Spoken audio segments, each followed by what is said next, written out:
Manood,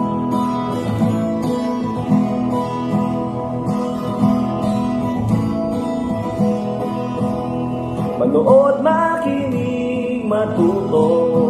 Manood, makinig at matuto. May aral natin ang kwento ng bayan ko.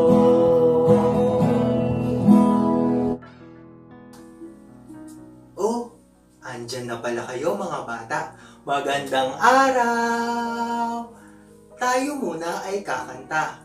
Oras na ng kwentuhan, kwentuhan, kwentuhan.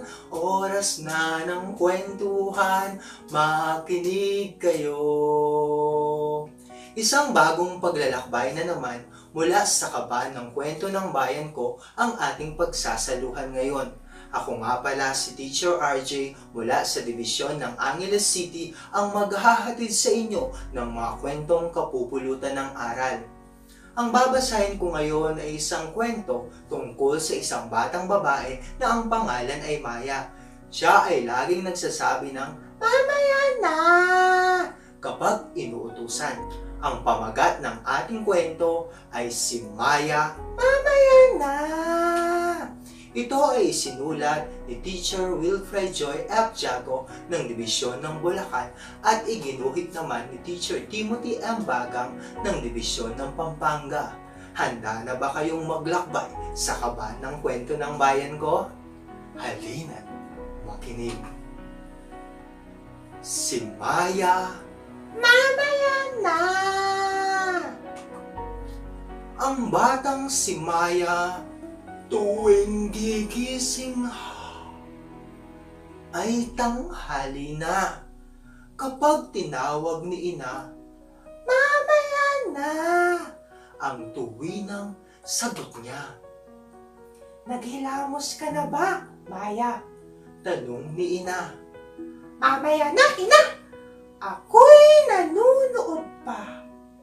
Naiinis pang wika ni Maya. Naghugas ka na ba ng pinagkainan, Maya? Tanong ni Ama. Mamaya na, Ama. Ako'y naglalaro pa. Sagot niya kay Ama. Maya, nagwalis ka na ba sa sala? Tanong muli ni Ina. Mamaya na, Ina. Nandyan na sina Mimi at Minda. Itong batang si Maya, tuwing uutusan, laging sagot ay, Mamaya na! At walang gawain siyang nasisimulan o natatapos sa tuwina. Minsan, isang umaga, pag-ising ni Maya, himala, walang utos o tanong sina ina at ama. Pagtataka niya. Kaya, paglabas ng silid, Ina, may almusal na po. Wala pa, Maya. Mamaya na ako magluluto at ako'y nagwawalis pa.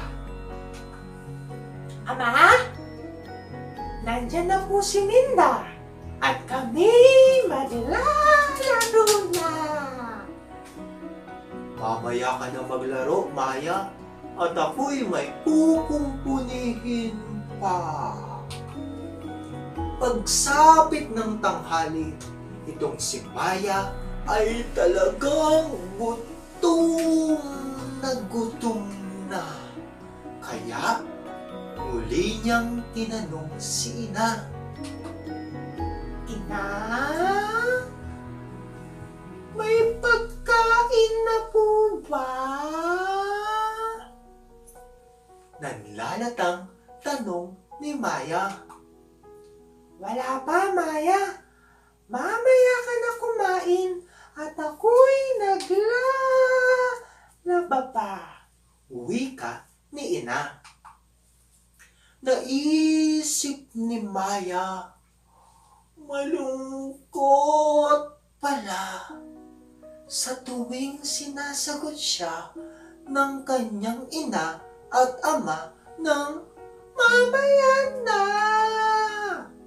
Sa bawat mamaya na sinasagot niya, maraming gawain ang naabala, kaya itong sina ina't ama ay hindi na nakakapagpahinga.